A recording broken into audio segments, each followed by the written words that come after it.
My name is Gary Smith, and I am just thrilled today to be able to have a conversation with a brand new friend of mine, Luisa Zhou.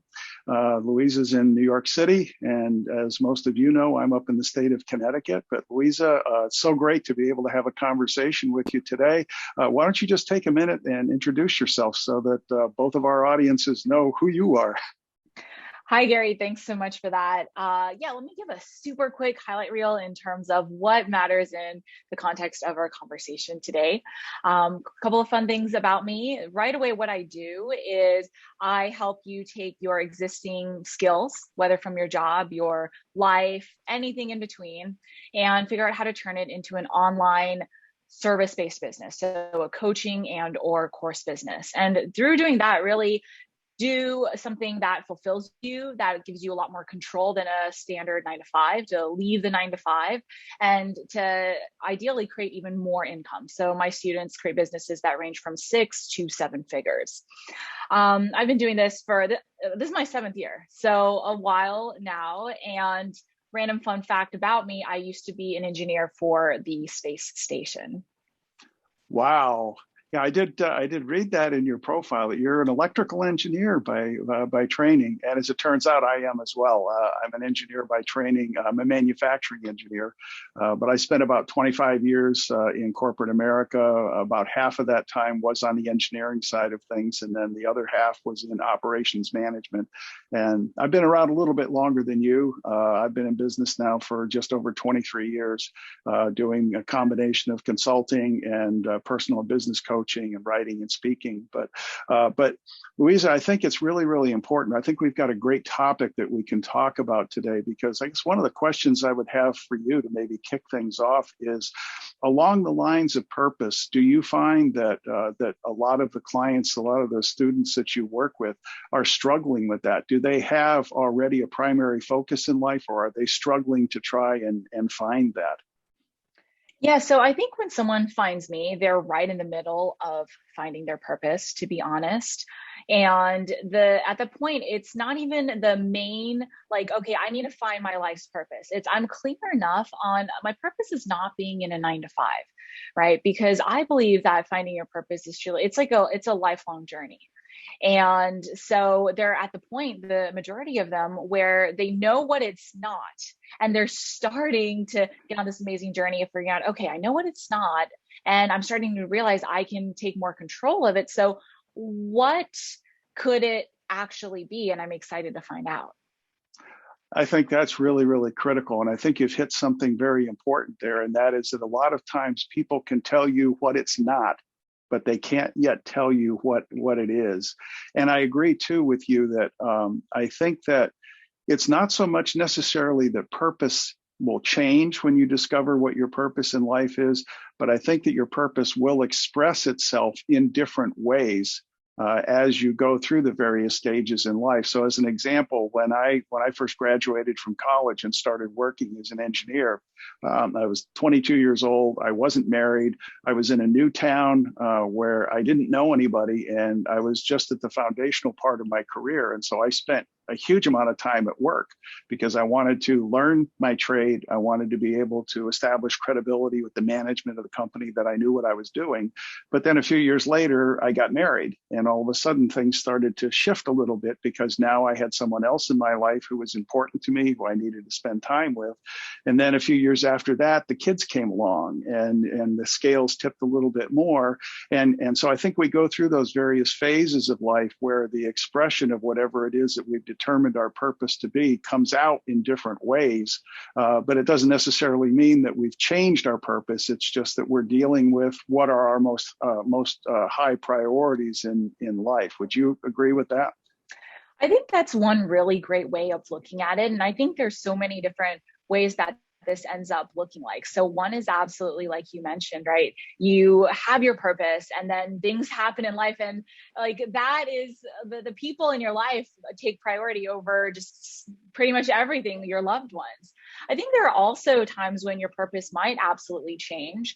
I think there are different manifestations of your purpose at different points of your life. And so I think it's a very fluid thing, but I absolutely agree. That's one very, very powerful way to look at it. Yeah, and I think too, it's maybe what we're saying is sort of the same thing, but it depends on your capability to develop a long-term view. How far out are you really looking? And as you said, as you live your life, how are life circumstances affecting you? Because like one of the examples I could give, I think a lot of times in dealing with people, when you're dealing with younger people and they're just getting started in life, their goal is to be able to make a lot of money and have the nice things in life and things like that. But when you progress further down the road, those things become less and less important, and the relationships that you're able to build in life and the way you're able to impact people's lives become more important. So I can see that as being something that might shift or help redefine your purpose over a period of time. Absolutely. I think priorities change as we grow, essentially. So I absolutely agree with that. Yeah, I think that's really, really powerful that, that we do grow, and hopefully we change and we become those lifelong learners who are open to new opportunities and new possibilities as we grow our lives. The other thing that I think too is that our belief systems change. That's one of the things that I talk a lot about with the people I work with, is looking at things from the standpoint of, what are your core beliefs and how do your core beliefs affect the rest of your life? So looking at what are your foundational beliefs and realizing that probably only about 20% of the beliefs that we have are beliefs that we're conscious of. And the other 80% is stuff that has gotten installed in us over time as we have lived life and had experiences. But the big questions that we have to answer are, well, what are those beliefs? And are those beliefs serving me when it comes to the attainment of my purpose? And if not, how do I go about changing them to be the kind of beliefs that will serve and support me? Do you work through that sort of stuff with your folks as well? Absolutely. I mean, you really have to, especially if you are doing something as new as going from, say, employee to entrepreneur. For most people, myself included, you don't grow up around entrepreneurs, right? So the way of anything outside of going to a job, earning a salary is completely unknown. And so you realize, oh, there were so many things that were just programmed into me that I didn't even realize. And I love that you broke it down into 20/80. I would say for some people like myself at the beginning of my journey, it was more like I was conscious of 5% of my thoughts, and I was running on this programming with my subconscious of like 95% of just kind of going on autopilot, and even starting to figure out, oh, this is a thing, right? Step number one, oh, whoa, I have so many thoughts I'm not even aware of. What is this? The conscious mind, the subconscious mind, all the material that's been shared and the research that's been done on that. And then the work of figuring out, okay, how do I shift this? Can I shift this? Maybe even, I would say before that, even believing that it's possible to shift it, I think is a huge step as well. Then understanding how to shift it, and then actually shifting it, and then doing that for life. I mean, that saying, success is like what, 95% mindset or something similar. I mean, it's so true. Like the action is key, but the action without the right mindset, it's just, you're going to be kind of running on a hamster wheel versus making forward progress. Oh, absolutely. And I agree 100% with you. I think it is 90 to 95% mindset. And it's believing that you can, that it is possible. Because I think that's one of the other things that's when people have regular jobs, they sort of get boxed in and beat down to a point where they don't believe that anything beyond what they're currently doing is possible. I think it was Tony Robbins who tells the story about that you wake up in your box house and you jump into a box shower and you go downstairs and you have a box cereal and you jump in your box car and you drive to work and you go up the box elevator to your box cubicle where you work on a box all day, and then you take the box elevator down and jump in your box car and drive back to your box house and you eat a box dinner and you sit in the living room and with a remote control in your hand and you're watching the box, and maybe, just maybe, for a state of mind, you reach for a cylinder. And I think so many people get tied into that routine of living life that way, that, like you said, they're just a hamster on the wheel. They get up every day, they do the same things over and over and over and over. And then they're surprised when their life doesn't change, when they're not getting any different results. So maybe there's a good question we can talk about out of that. And that is, when you have a brand new person who's coming to you and you're working with them, how do you help get them out of that mindset? And how do you help them begin to create that possibility vision for the future? Yeah, I mean, it really depends on where that person is, because the beauty of especially the last few years in the coaching and self-development industry is the speed at which this kind of information has become more and more widely adopted. Like a few years ago, if you said the term mindset, energetics, things like that, so many people would respond with, "What are you talking about?" Nowadays, I mention those terms and a lot of people are like, yeah, okay, yeah, I've already done a lot of work on that. And so it really depends. If someone completely new, in which case we start with the earlier stages of really even accepting, right, that this is the paradigm, versus thinking that, yeah, I'm confident, that's all I need, I'm good. Or if someone's further along, then really exploring, okay, so what is the worldview that you're running on? How is it limiting you?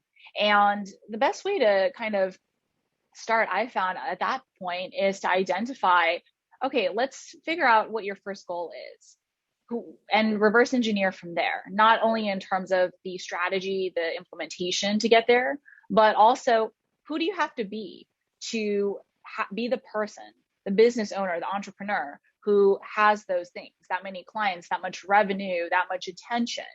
And what in you doesn't believe that that's safe, that you can do that, and is going to try and self-sabotage your way to that.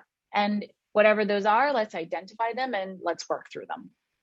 Yeah, I agree 100%. And I think that you hit on a key point there, and that is that it's not just about the gaps that exist in the skills that we need to acquire, in order to be able to move from one world to another, but it's really even more about who we need to become in that process. One of my mentors, John Maxwell, talks about what he calls the law of the lid. And he says, imagine yourself being in a jar and you have a lid on that jar. He said, realize that the only way that you can push the lid of that jar up is to become somebody different and somebody better than who you are today. And that really is the first step. And part of that, I think, is building that self-confidence muscle to believe that you can achieve, that there is something better out there, and that you possibly can do different things. And it really affects that belief system, like we were talking about. And that's one of the things where I think that that people like us as coaches add a lot of value, because I think that people get so blinded sometimes that they don't see the limiting beliefs in their own lives. And I've often joked that even coaches need coaches, because you need somebody who can speak into your life and say, well, back up and replay that last statement that you just made to me, because there's a limiting belief there and I don't understand what that is. And I'm sitting there saying, I didn't know I had a limiting belief. But we need people to be able to point that out to us. Absolutely. I mean, it's that common saying, right? We can't see our own blind spots or something like that. It's so true.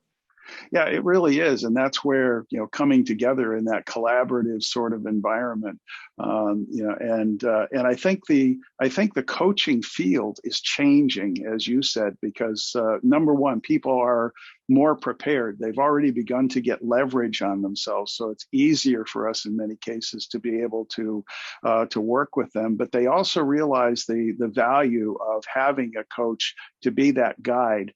One of the things that I experienced early in my career when I first started coaching was that people would come to me and they were almost treating a coach like the answer man.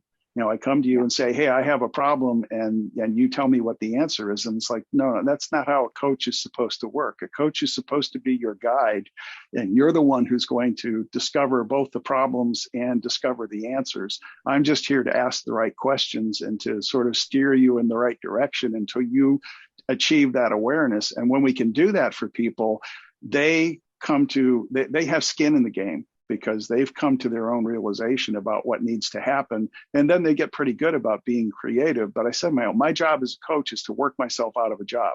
I'm not into creating dependence. I want people to be able to go off on their own, and the only challenging part of that is that once those clients have moved on, now I've got to find other people to work with.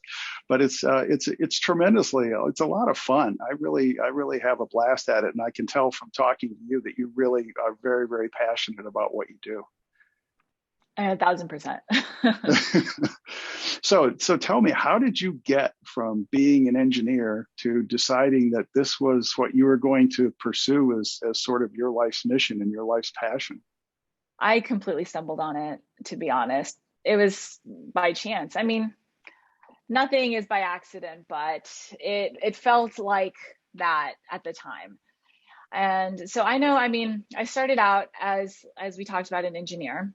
And just over my corporate career, I was in financial services, I was in digital advertising.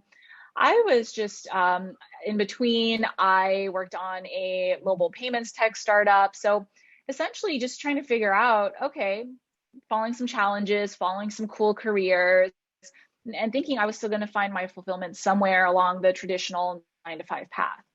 And what happened was, at my last job, it was this digital advertising startup. I had this moment where I'd achieved all the goals that I thought were my dream. So the great salary, the great title. I mean, I really enjoyed my coworkers, my team. But I had that moment where we were talking about at the beginning of our conversation, where it just felt, okay, there's got to be more. This cannot be the whole point of my life. And then what happened was, a lot of people I know go through this. Maybe you've gone through this yourself. The things were good enough. And I couldn't find that motivation within myself to just say, okay, the job is good, but there has to be something better. It was that golden handcuffs moment, essentially. And then what happened was, over the span of a year, everyone in my family had a crazy life-threatening incident happen to them.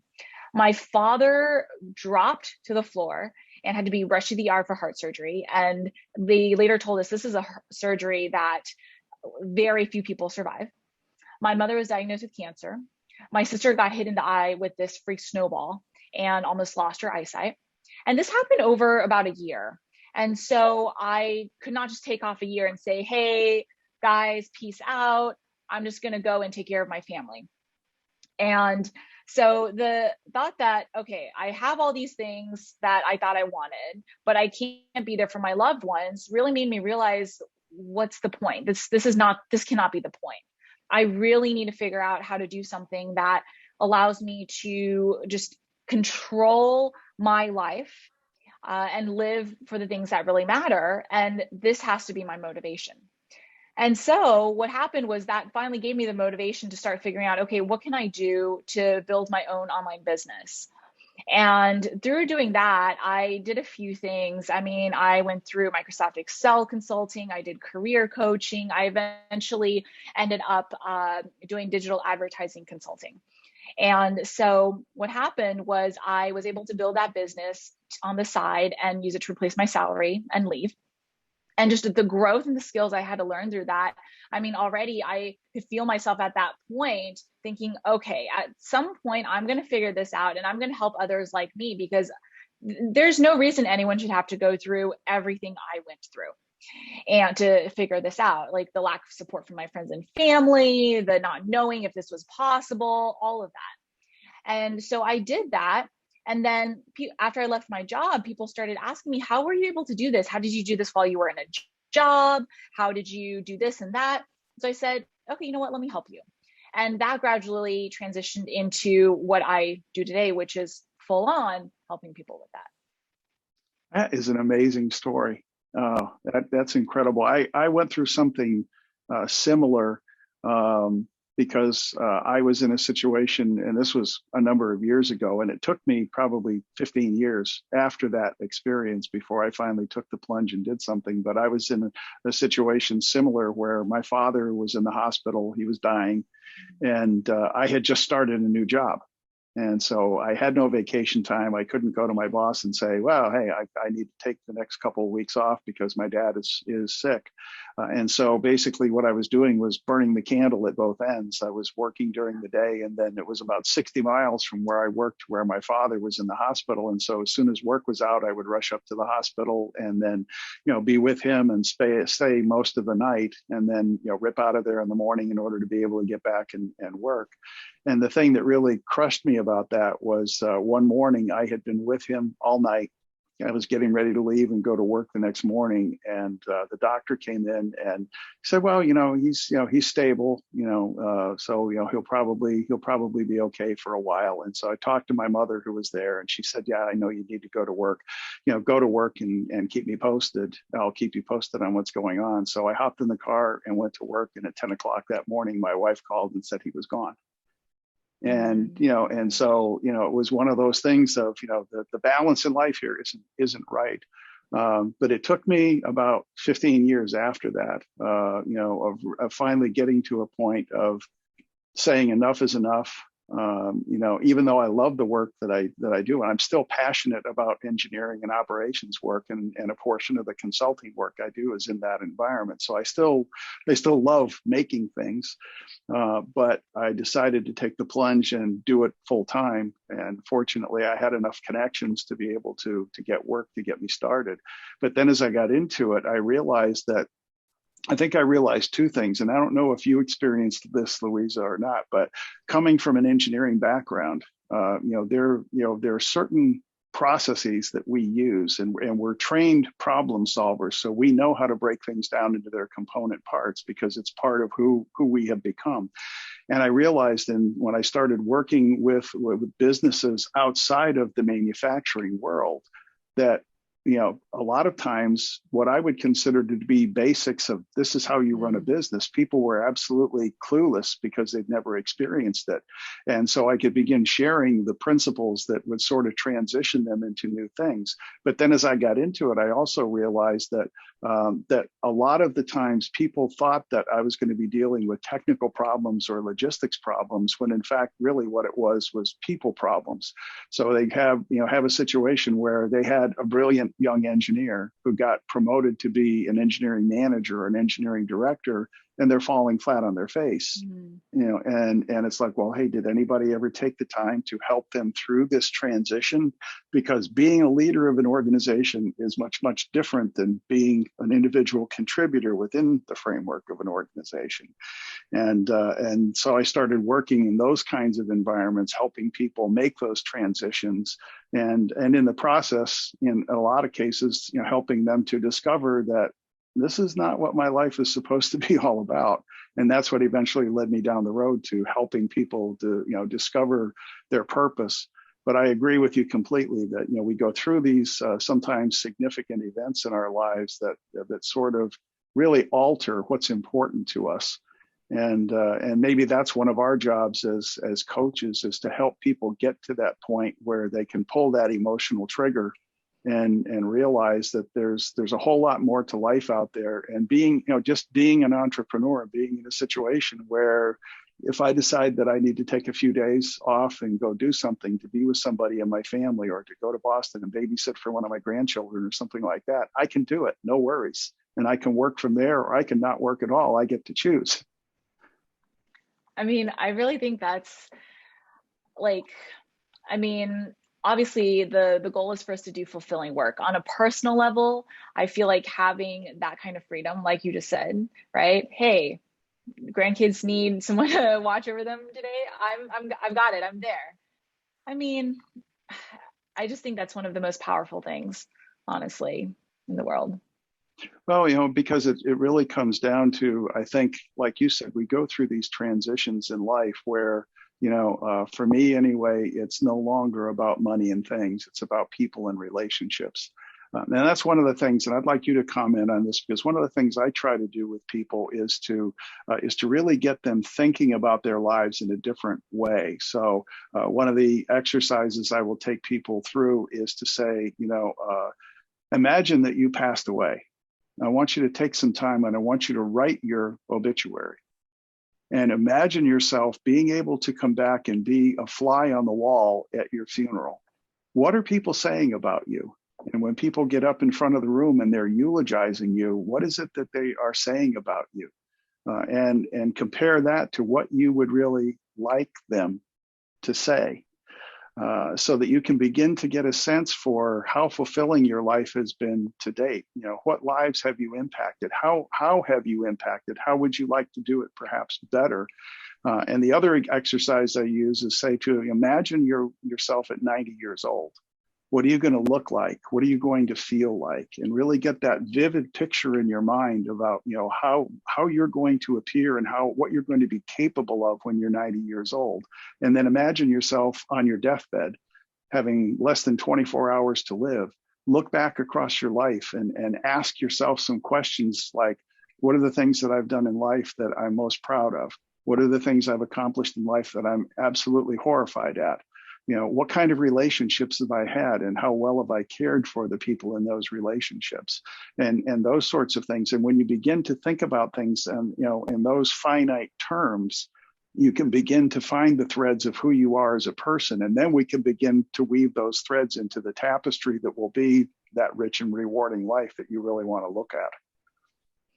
I love that. Yeah, that's a really powerful exercise. And I mean, I think that says it all, honestly, really, in terms of identifying how do I want to live this life? You know, at the end of it, will I have done the things that I want to do? Will I have taken the journeys I want to take? And, you know, how do I live my life so that right now I'm moving myself towards going in that direction? Yeah, very, very important to very, very important to do. What are, you know, especially with the people that you work with today, what do you think some of the greatest challenges are that you're helping them to overcome? So, I mean, there are a few. I think the first is just the fear. I think overall, so many of us are taught to live in so much doubt and fear, right? Can we do it? Is it possible? What if I look stupid? What if I get rejected? And these are just, what if I fail? These are the norms that were brought up with, myself included, right? I was taught that failure was like the worst thing in the world instead of being taught. I remember the first time I realized, oh, failure is normal as part of the process. I was listening to an interview with the founder of Spanx, Sarah Blakely, and she shared how growing up at the dinner table, one question that her father asked her and her siblings every night was, what did you fail at today? And she shared how that really normalized failure for her to realize that, okay, if you're not failing, you're not growing enough. And I think Mm, that's such a powerful, I mean, her father sounds like such a smart, wise man, because I know I grew up in the typical Asian household. If you got the A, your parents asked you, why didn't you get the A plus? And so failure was like, oh my gosh, you need to stay away from that by all means. And so just kind of that mentality, I know, is how a lot of us are raised. And to really overcome that and to realize none of that means that you're not cut out for what you want, that you're bad, that you're silly, you're ridiculous, so on and so forth. It's just, you can do whatever you want. And this goes back to what we were talking about earlier in terms of the subconscious and conscious programming. And once you realize that and understand how to reframe the way you view obstacles, failures, what you don't know, and really embrace the uncertainty, which is a huge piece of being in business anyways, and really life, you can do whatever you set your mind to. yeah, that's absolutely, absolutely true. And fear is a huge thing until you realize that it's just part of it's part of life. And you're going to learn more from your failures than you are from your successes. I guess maybe one of the things, and I don't know if you feel the same way about this or not, but one of the things that I think was an advantage for me being an engineer is that it's never a matter, at least in my mind, it was never a matter of can it be done or not. It's a matter of how do I do it? Anything is possible. How do I go about accomplishing it? And I guess that's the challenge, is getting people to have that kind of mindset, along with the willingness to just keep trying, because lots of times you try something, it's like, oh, that didn't work. So am I going to give up, or am I going to say, okay, what is it in this that didn't work, and how do we modify it so that it will work? And having that determination to just try over and over and over again, and tweak those dials until you get exactly what you want. But it is possible, but it's getting people to believe that it is, and then helping them to develop the discipline to never give up and just keep pushing until they get where they want to be. I love that. I absolutely agree. I mean, I think that's a huge piece of how we're taught to think as engineers, especially. So that's absolutely an advantage, that there's always a solution. You just have to figure it out. And can you? And when it comes to real life, it's yes, same thing applies. And can you believe in yourself long enough to be able to do what it takes, put in the time that it takes, put in the work, the effort, the problem solving to get to that end result? Because it's one thing like the science experiments that we did in school, right? Where it's not really about us. It's okay, yes, I get it. I get the theory of it. But when it's applied to us and what it means about us and all of our own personal emotions and thoughts and takeaways, it feels so different, even though the theory is the same. And can you kind of bridge that gap for yourself in terms of your mental resiliency and just see it through? Yeah, and I think the other thing that's key, and I don't know if you teach your students about this or not, but I think the other thing that's key is to realize, especially as an entrepreneur, that I don't know everything, and I don't have to know everything. I joke with my kids, there's a few things in life that I'm really, really good at, and I'm really, really good at those things, but there's a whole bunch of things in life that I really stink at. And it's either because, I have not taken the time to learn, or I have no interest in learning. But can I surround myself with people who are smarter than I am in some of those areas? And can I build those relationships, whether it's a one-on-one relationship with a successful business person who can mentor me in marketing or mentor me in finance, or just plugging into, on places like YouTube and the internet, these, various thought leaders like John Maxwell and Michael Hyatt and Darren Hardy and people like that who are experts in their field, and be willing to listen to them and take in, their teaching as part of that lifelong process. But I don't have to know everything in order to be able to at least know what questions to ask and tap into people to know how to approach things. Oh, absolutely. I mean, I think the point of life and everything is that you don't know everything. That's what keeps it interesting. There's always more out there. And it's really about kind of embracing that, right? Like you said, I absolutely agree. I think one of a successful entrepreneur's most important skills is the ability to ask questions, to ask the right questions, and then to go and figure out, how do I figure out this question? Who do I need to connect with to help me with this question? Yeah. Yeah. And when we do that, we open ourselves up to all sorts of possibilities and sort of the serendipitous situations in life, because with every new relationship you develop, you have no idea where that relationship is going to go and what it may lead to. It may just be a friendship where you exchange ideas, or you can have someone you can pick up the phone and call and say, hey, I've run into this situation. If you were doing that, how would you handle it? But sometimes it becomes a much more long lasting, much deeper relationship where you can really be blessed by and bless the lives of other people. And that's one of the things that's most exciting to me is the people that, that I get to meet. I mean, this is our first conversation. I'm just getting to know you, but just having a conversation and learning about who someone is and the skill sets that they have and the things that we have in common, and maybe experiences that we have that are different from one another is just so valuable. It's so exciting for me in life. I agree. I mean, that's the beauty of our world nowadays. You are one Zoom call away from anybody, essentially, and you never know what that connection is going to lead to. Yeah, exactly. Well, it's been a great talking a little bit today. One of the things maybe we can do is just, what words of wisdom do you have for people who are trying to, find their way in life, people who are just trying to discover their purpose? What are a couple of things that you would recommend that they consider? The biggest thing when I think about this is to simplify, right? Engineering principles, again, apply.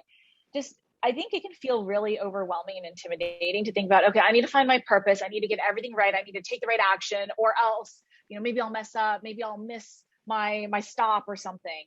And let that go, take action, because honestly, the best way to get clarity on anything is to start doing something. And that could be imperfect, messy action, and it most likely will be.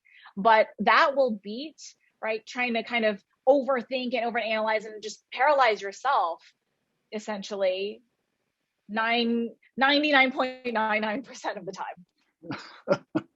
I agree completely with that, and that's one of the reasons one of the things that I teach is a subject that I call granularity, because I think a lot of times when we think about purpose and we think about long-term goals and those sorts of things, they look so overwhelming that it paralyzes people and keeps them from taking action. But I say, gee, if you have a goal that's a year out from now, if you break that down into, well, what do I need to accomplish this month?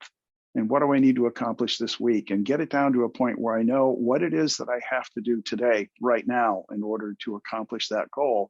I think that gives us power because, number one, we know what we need to do. Number two, chances are it's not a big thing. It's just a little baby step that we need to take. Maybe it's sending an email or making a phone call or having coffee with someone, reaching out to someone. But the key to it is that as we work on those things and as we progress forward, when we get 3 or 4 or 5 months down the road and we've taken those consistent baby steps day after day after day after day, and we turn around and we look back and we see just how much we've accomplished over the last few months, it really builds that self-confidence muscle that says, yes, I can keep going, I can keep achieving, I can keep moving forward. It's really, really important. Absolutely. Super. Well, Luisa, thank you so much for taking time to chat today. This has been a real joy, and I really appreciate you taking the time. I look forward to staying connected, and go have a wonderful rest of your day. Same. Thank you. And you too. All right. We'll talk again soon.